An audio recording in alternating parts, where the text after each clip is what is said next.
The spring of 1881 rolled into Arizona with a wind like sandpaper and a sun that refused to blink. Across the empty stretches of Copper Ridge, the land looked carved from rust and bone. Cacti leaned like tired men. Dry creek beds coiled through the desert like the veins of something long dead. Nathan Cole rode alone. His horse moved slow, hooves scuffing against stone, breath rising in quick, hard bursts. Nathan's hat brim shadowed a face carved by sun and years, a man who carried silence the way other men carried rifles.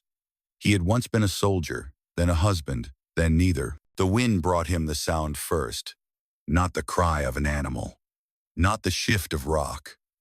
Something human, raw and thin, like a rope fraying. He found her in the gash of a canyon, half buried in red dust. The woman lay twisted where she had fallen, skin streaked with sweat and blood, dark hair tangled across her face. Both legs ended at the knees, wrapped in what had once been buckskin and now was only rags stiff with dried blood. For a moment, Nathan thought she was dead. Then her hand moved barely, a tremor against the sand. Her eyes opened, black eyes, wide with fever and the kind of pride that doesn't beg even when it should. Nathan slid from the saddle. "Easy," he said, voice low. He didn't expect her to understand English. He didn't care. Some tones carry meaning without words. She tensed when he came close. A knife lay near her hip, its handle caked with dirt. Nathan kicked it out of reach, gentle but firm. "Name?" he asked. She stared at him like a cornered wolf. Her lips cracked when she spoke. "Aiyana." Nathan nodded once. He didn't give his own. He carried her to the horse. She didn't cry out, though sweat ran down her neck in streaks. He tied no ropes if she wanted to fall. That was her choice. But she didn't. The sky burned iron red as he rode for home, the wind picking up behind them like the beginning of a story nobody wanted to tell. By the time Nathan reached the edge of his land, the sun had lowered itself to a dull copper coin, and the cottonwoods along the dry wash shook their leaves with a sound like a whispering crowd. His house stood where the ground rose gently, a modest structure of weathered planks that had learned to keep wind from turning its rooms into roads. He carried the woman inside and laid her on his bed, the frame creaking under the sudden weight, as if the wood remembered surprise. He set a kettle on the stove, measured coffee with a hand that didn't shake, and watched water darken into something that apologized for the day. Her eyes followed him, fever bright, not yielding. Nathan brought a basin, tore a clean shirt into strips, boiled them, and let the steam rise into the rafters. He knelt and began washing away dust and grit from her wounds, his touch steady in the stubborn light. She hissed only once, not from pain, but at the insult of being tended like a broken tool. "I'll be as gentle as I can," he said. "Do what you must," she answered. The words blunt, not unkind. When he finished, he poured a swallow of coffee into a tin cup and thinned it with water. He held it to her lips. She took it, eyes fixed on him over the rim. She drank like a soldier, grateful without looking as if she needed gratitude. "I'm Nathan," he said at last, "because a name is a door you either close or hold open. Nathan Cole." "Aiyana," she repeated, as if making sure her name could breathe in his house. He built her a cradle of pillows and quilts, braced her stumps with linen and strips of leather to keep pressure off the raw places. Then he reached under the bed and slid out a small pine chest. Inside lay bandages, a sewing kit, a worn Bible he didn't open, and a whetstone. He sharpened a needle and thanked the habit that had made him careful long before he needed to be. "Your people?" he asked. "Gone with the wind and the noise," she said, voice clipped. "Soldiers drove us. My clan wouldn't slow. I made them slow. The ghost of a smile with too many teeth. They chose to live. I chose to stop bleeding." Nathan nodded as if the words were measurements he could build from. He brewed willow bark tea, bitter as honesty, and held it for her again. She drank, jaw working, and set the empty cup on her stomach like a small conquered hill. He made a pallet for himself in the loft, and left the bed to her. The latter complained under his weight. Before he took the first rung, he looked back. Aiyana lay with her eyes open, fingers tracing the edge of the quilt, mapping the texture of a world that had not asked for her and would now have to make room. "I don't lock my door," he said, "but the latch will hold if you set it. If you need anything, breathe loud. I'll hear it." "I won't need," she answered. Then, softer, as if speaking to the ceiling, "I'll breathe anyway." Night took the house and folded it gently. Coyotes chorused out where the dark cut its teeth. Nathan's sleep came in shallow pools, not the river a man earns after a clean day. When the gray hour arrived, the hour when even suspicion rests, he woke to the smell of wood smoke and the sound of tin on iron. Aiyana had slid herself to the stove, braced against the table, and kindled a flame. She moved with a calculation that made each gesture a proof. She could reach, balance, pour. She could fail and start again without surrender. "You shouldn't be up," he said from the ladder, voice thick with the night still in it. "You were asleep," she said. She handed him a cup of coffee so strong it could have soldered two broken pieces of morning together. "You need hands, too." He took it. Heat bit his palms, a reminder that he was talking to a person whose pride ran on rails.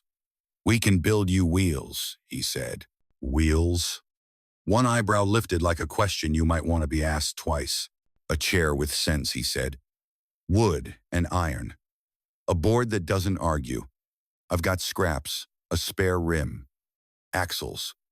We'll make it bend." Quote. Aiyana turned the word over like a coin. "We," she repeated. "We," he said. The day arranged itself around that syllable. Nathan worked the forge until it glowed like a small sunrise. He flattened steel for a pair of braces, punched holes, polished burrs smooth. He sawed planks, set dowels, rigged a backrest with leather, softened by sweat.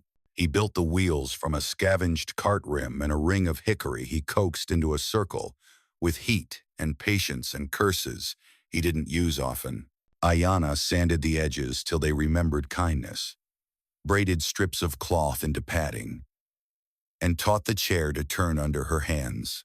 By dusk, she could move from hearth to table to door with a speed that made the room relearn its corners. She laughed once quickly, like the laugh had surprised itself, and the sound rang in the rafters, a new nail tapping home. "Tell me," she said between turns of the wheel. "Your people?" "Buried," he said, honesty plain. "I wore gray 1 year too long. Came home to an empty porch. Learned to fix what wouldn't stay fixed anyway. Iron listens better than men. Trees listen better than iron," she said. She glanced toward the cottonwoods outside. "But you teach your iron to listen, and that's more than most." It rained the next day, a thin, stubborn rain that didn't need thunder to be believed. The roof ticked and sighed, the house smelling suddenly of pine and iron and something like relief. Nathan cooked bacon and beans, and Aiyana charmed the pan into giving back without sticking. They ate facing each other, spoons clinking, the kind of quiet that lives in rooms where two lives have agreed to share soup. When the rain paused, Nathan opened the door. Aiyana rolled to the threshold and set her palm against the jamb the way one tests a friend's shoulder. The world outside was washed enough to show its bones. The cottonwoods hissed softly, leaves bright, trunks dark with drink. "You saved my life," she said. "Not as a confession, not as a debt. I stopped it from ending here," he said. "It still belongs to you. And if I leave, the door knows how to open," he told her. "It'll tell me if I was a fool." She turned her face to the smell of wet dust, thinking with her nose. "I would like to stay until I can hunt again," she said, "and until I can look the wind in the eye without blinking." "You can stay until the wind is tired of being wind," he replied, "and then some." The town learned what had happened in the way towns learn. Through a boy who brought flour, a woman who traded eggs and opinions, a drunk who saw a shadow and made it a truth. Some came to the fence and peered, wearing curiosity like their Sunday best. Nathan waved. Aiyana nodded. No one crossed the gate unless invited, because a gate can be a wall if you say it right. Not everyone liked the new arithmetic. On the third morning, a rider in a government coat stopped in the road, thumb hooked under his belt, face as pink as meat. He tapped the star on his chest as if it were a wind-up toy. "You harboring a fugitive?" he asked, the word fugitive thick, with a kind of righteousness that has never met a mirror. "I'm harboring a person," Nathan said. "The law old enough to shave says that's allowed." The agent leaned in the saddle. "Orders say any Apache found off reservation must be taken in, for everyone's safety." Aiyana rolled forward, set the chair's front against the threshold. Her face was calm and sharp as a blade. "Your orders leave men for dead too," she said. "Was that for everyone's safety?" The agent's mouth worked. He measured the space. One man on a porch with empty hands. One woman with too much history. One house with a door. He chose to be wise, not brave. "I'll be back," he said, and turned his horse toward town. "Let him come with paper." Nathan murmured as the hooves dwindled. Paper burns, but it takes time to heat. That evening, Sparrow came a woman of Aiyana's people with a braid long enough to carry 2 stories. She arrived without knocking, because some doors open to kin on their own. She set a pouch of herbs on the table and pressed her forehead to Aiyana's, breathed, and then looked at Nathan like a carpenter. Looks at a beam he didn't cut, but now must trust. "You kept one of ours," she said. "She kept herself," Nathan answered. "I just got out of the way." Sparrow laughed once, approving. "We will come by night for a while," she said, "not because of fear, because the town doesn't know how to say thank you without making you pay for it." She tied a twist of colored thread around the chair's handle. "For luck," she said, "and for stubbornness." Days learned each other and began repeating. Nathan forged and mended. Aiyana cooked and taught the garden to listen, coaxing life from earth too used to refusal. She hunted with her hands, rabbits drawn into simple snares, fish teased from the creek when the sky forgot its dryness. She cut meat and cured it, smoked it in a tin barrel until the air tasted like a promise kept. At night they spoke, not always in words. Aiyana would set her palm flat on the table. Nathan would set his beside it. 2 handprints on old wood, a decree signed in silence. The men who didn't understand came back, wearing badges and frowns. They found the sheriff sitting on Nathan's porch, drinking coffee that blistered lips and could still be called kindness. "Territory code says," one began. "Territory code says a lot when it's lonely." The sheriff cut in. "Today, it can keep company with itself. You want to make this a fight? I'll file the paperwork that says this porch is the place where you lost your good sense." The agents conferred with their boots, decided to try courage tomorrow, and rode away. Almost a month in, the sky cleared the way a guilty conscience does sudden and too smooth. Nathan took the wagon into town for hinges, lamp oil, and a sack of sugar Aiyana had argued wasn't necessary, and then smiled when he bought. The main street tensed as he rolled in, as if expecting the wagon to carry a sermon no one wanted to hear. Mason Hart, who ran auctions and gossip with equal proficiency, leaned against his post and coughed a chuckle. "Heard you brought the war to your door," he said. "Could have sold your trouble cheap at my yard." Nathan didn't stop. "I don't sell what I mean to keep," he said. Mason's eyes narrowed at the word keep, as if it were an insult in a language he preferred not to learn. Back home, the afternoon turned to gold slowly, as if remembering how. Aiyana sat by the window, stitching a buckskin sleeve that would strap to a crutch with a gentleness the world had not shared with her. She hummed under her breath, a line of melody that might have been older than the dirt. Nathan watched her profile and felt the oddest ache, a pain that did not ask to be fixed, because it was only the way joy made room in a chest that had been braced against it too long. "Tell me something true," she said, eyes still on her needle. I never learned to say a prayer out loud, he said. But when I hammer iron, sometimes I hear my father's hands telling mine when to stop. She nodded. Tell me something else. When I found you, he said, I thought you were going to die. And then I thought I'd be selfish if I let you.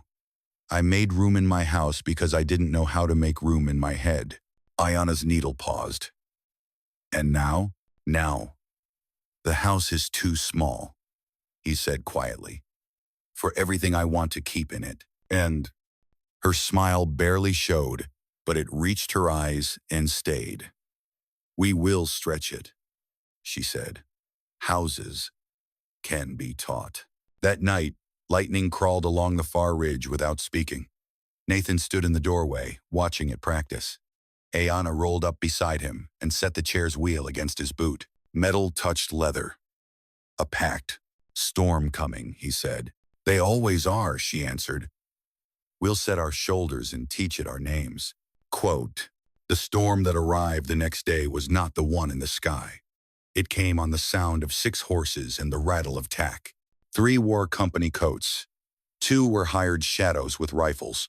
The 6th was Jonah Hart, Mason's cousin, whose grin had the ambition of a man trying to cudgel the world into respecting him. Everett Pike, the land agent, dismounted carefully, as if deciding whether the ground had earned him. He adjusted spectacles that never seemed to sit content on his nose, and unrolled a tube of paper tied with a red ribbon.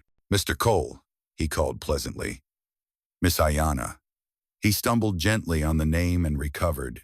The company claims right-of-way across the eastern edge of your property. Temporary, of course. Pending final survey and court affirmation. You'll receive a stipend and a note of appreciation. His smile suggested that appreciation was a currency worth more than men gave it credit for.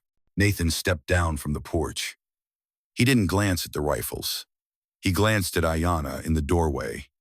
Hands still, gaze level, and then back to Everett. There's a wash there, he said. When it rains, river comes in a hurry. Any rail bed you lay will learn it. We have engineers, Everett said mildly. They love a problem. Problems don't love men, Aiyana said. Jonah swung his leg over, boots thudding into dust.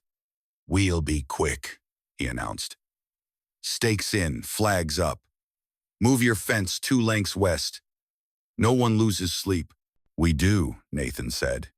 And we like our fence where it tells the truth. Everett's mouth pinched. We would hate to involve the sheriff unnecessarily. You'll find him, Aiyana said. If you look at that chair. She nodded sideways. The sheriff sat behind the window, hat low, long legs breaching the threshold like riverbanks. He tipped 2 fingers. Funny, he said. I thought, you hoped, I was fishing. Everett cleared his throat. We're well within our rights. You're well within the county, the sheriff interrupted. Rights get measured at the church on Saturdays by a man in a chair who eats fried chicken afterward and hates indigestion. Jonah snorted. You can't stop progress with folksy sermons. I can slow fools with a badge, the sheriff replied. The exchange might have ended with words, but men who bring rifles like to give them something to do. One of the shadows flanked left, testing distance and pride. Aiyana rolled her chair off the porch and into the yard. The sun catching the thread Sparrow had tied like a vein of fire. Nathan moved half a step forward enough to make a shape the rifles couldn't ignore. Not enough to make the sheriff curse. Everett, Nathan said, patient as sand. Put away the paper. Have coffee. Tell me about your engineers. Tomorrow, we'll walk the wash and let them read the land instead of a map that thinks it's smarter. Everett hesitated. For a second, the man who handled claims and kept books slipped, and the boy who once liked building treehouses appeared and thought, yes, I'd like to see a wash in rain.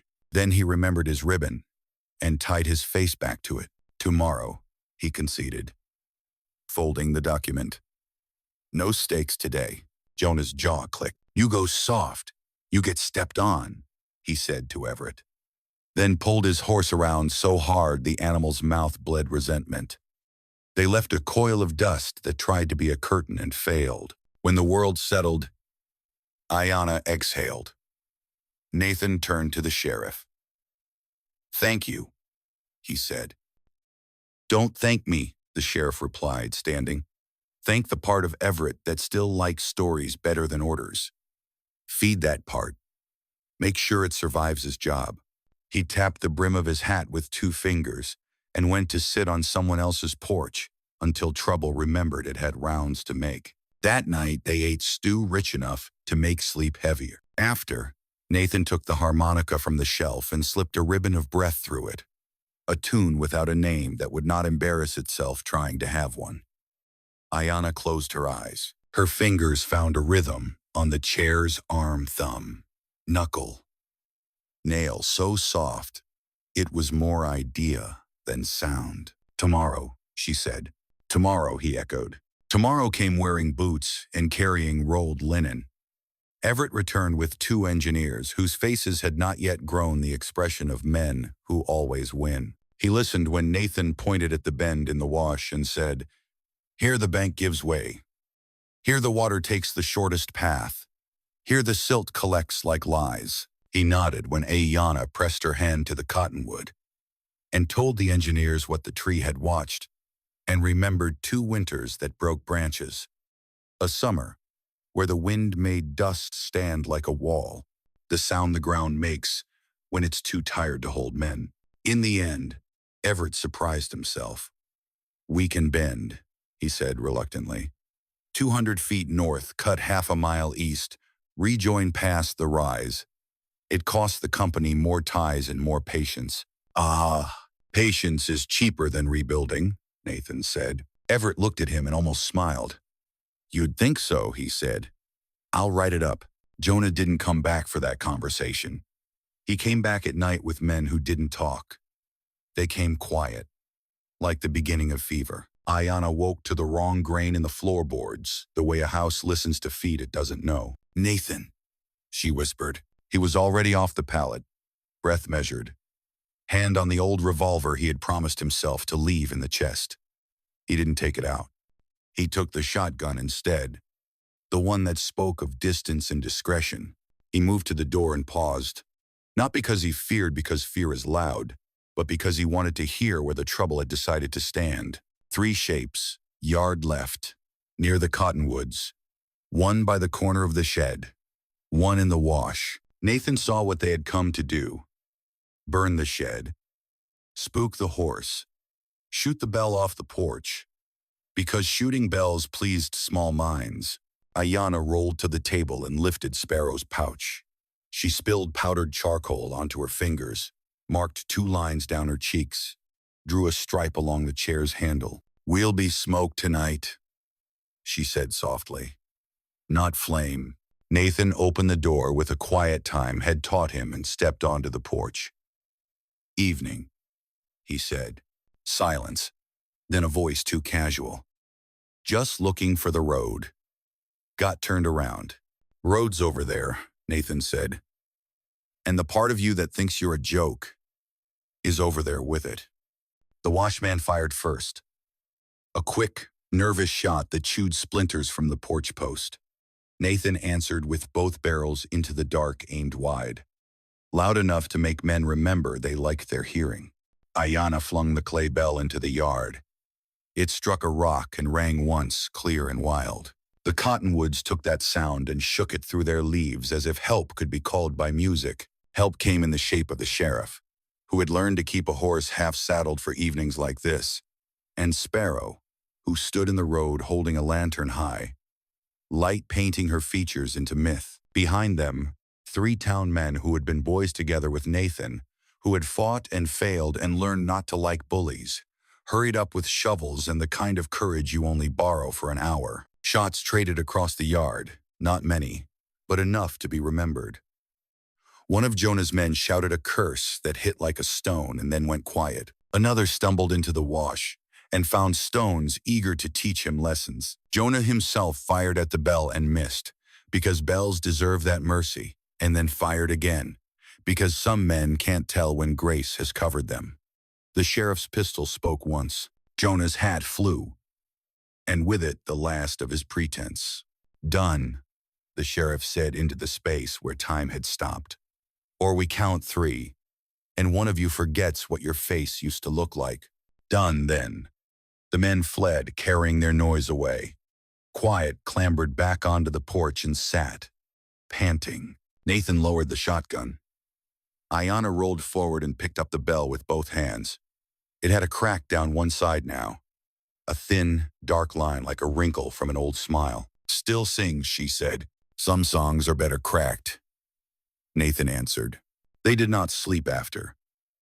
They made coffee that tasted like vigilance, and sat until the sky admitted it had a job. When dawn came, the yard looked like a stage after a bad play tracks, props, a scent of smoke that might have been imagined. Sparrow lifted the lantern to show the cottonwoods there was nothing to fear. The sheriff counted casings and curses, wrote a few things down on paper that would one day be folded and placed in a drawer, and then, much later, opened by a boy who'd want to know how a town decided to be a town. "Everett will hate this," he said. "It'll make his job harder. Maybe it'll make his spine stronger," Aiyana said. "Maybe," the sheriff allowed. 2 weeks later, a letter came with Everett's signature and the company's seal. It affirmed the bend, apologized for the night incident, and included a voucher large enough to buy a new roof or 3 good mules or forgiveness in some men. Nathan read it twice and passed it to Aiyana. She traced the embossed seal with a fingertip and smiled at how paper tried to be iron. "We'll keep the roof and our mules," she said. "Forgiveness is free." They settled into a season that pretended to be ordinary. Aiyana's strength thickened. The chair became not a device but an extension of intent. She and Sparrow mapped new paths along the wash, through the grove, across the ridge where the wind didn't trip her. Nathan built a ramp up the side of the porch that looked like it had grown there. They argued about salt the way people argue when they are safe enough to argue about salt. On a morning bright as polished brass, Aiyana placed Nathan's hand on her stomach. "Listen," she said. He didn't hear at first, men don't always, but he felt a flutter like a small fist practicing for a promise. He closed his eyes and let the knowledge rearrange his bones. When he opened them, he was not a different man so much as the same man in a room with more light. "We'll need more shelves," he said, "because sometimes love speaks carpentry." "And softer songs," she answered. They told no one for 3 days. Not because of superstition, because joy can be fragile when too many hands pass it around. On the 4th night, Sparrow came as if she had heard it 3 days ago. She held up a tiny shirt, impossibly soft, and said, "This will know your fire." Aiyana cried then, not like a wounded thing, but like ground that finally gets rain.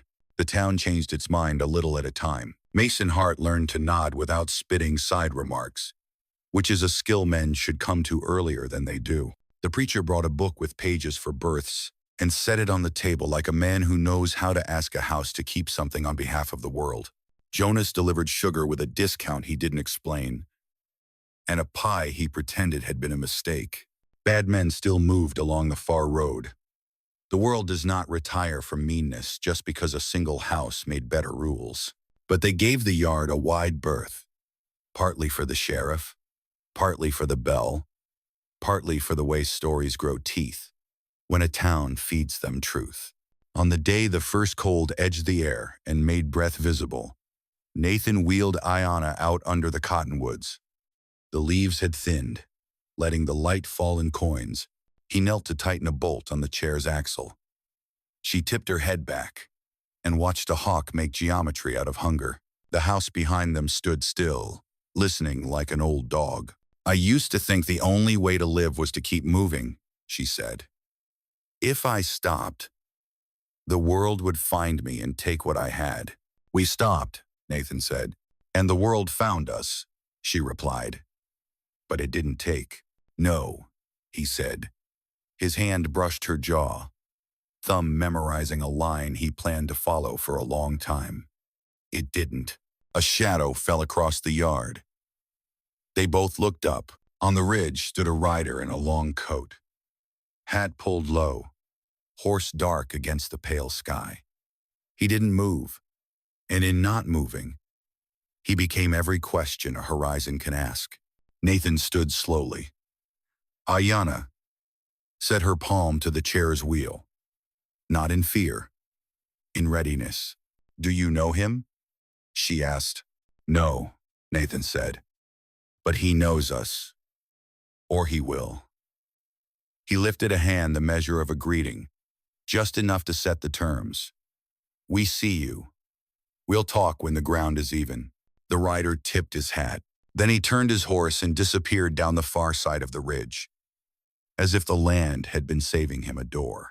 Winter's coming, Aiyana said. It always does, Nathan answered.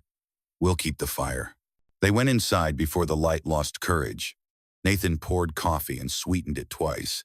Aiyana laughed and told him he'd spoil the child before it met sugar.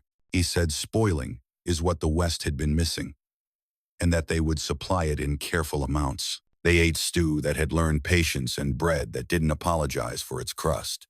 They spoke of shelves and blankets and names you might call a person when they were too small to argue. They fell asleep to the wind, practicing low songs around the eaves. And the bell made one sound in the night, like a heartbeat, remembering to continue. Dawn came carrying frost like lace. Nathan stepped out to see his breath make proof of himself. Hoofprints patterned the road, fresh. He followed them to the edge of the wash, where they stopped, as if the rider had chosen not to cross yet. He scanned the far bank and saw nothing but the pocked light of cold. Back at the house, Aiyana sat by the stove, hands around a cup. She watched his face as he came through the door. Not today, he said. Tomorrow then, she answered. He smiled. Tomorrow then. The day set itself quietly. Nathan cut wood until the stack looked like an army of squares. Aiyana washed small cloths and pegged them on the line, the steam of her breath braiding with the thread of the cold. Sparrow arrived with a pot that steamed secrets and a look that dared January to be cruel. Jonas left a bundle on the porch with a note that said, "For the little one," and a postscript that said, "I won't take money for this," and a postscript to the postscript that said, "I mean it." Toward evening, the sheriff stopped by to lean his back against the doorframe and let his shoulders lower, which is a thing men in charge should practice, where folks can see it. Ryder asked 3 people what you look like, he said. What did they say? Nathan asked. That you look like 2 people minding their business, the sheriff replied. Which is not a crime in this county, as long as I keep my boots on. Keep them on, Aiyana said. I plan to, he answered. And he left them a bag of nails because peace requires hardware. Night slid into its chair. The house breathed. The cottonwoods counted something only they understood. And somewhere, out on the south road, the rider in the long coat sat his horse and watched the sky salt itself with stars. He had patience. He had questions. He would come. Inside, Aiyana whispered a word in a language the boards did not know and taught them to love. Nathan answered with a touch that said, "Here and still." The bell slept under a scarf because even bells need rest. There was no curtain, only a door. It stood where it always stood, between the road and a table, between the world as it wanted to behave, and a room that insisted on a better version. It had chosen, and it would choose again, and again, until the cottonwoods grew tired of being trees which, if you treat them rightly, takes a very long time. If your heart understands this kind of stubborn, if you believe that keeping can be braver than winning, then stay near. The rider will crest the ridge soon. Winter will test the roof.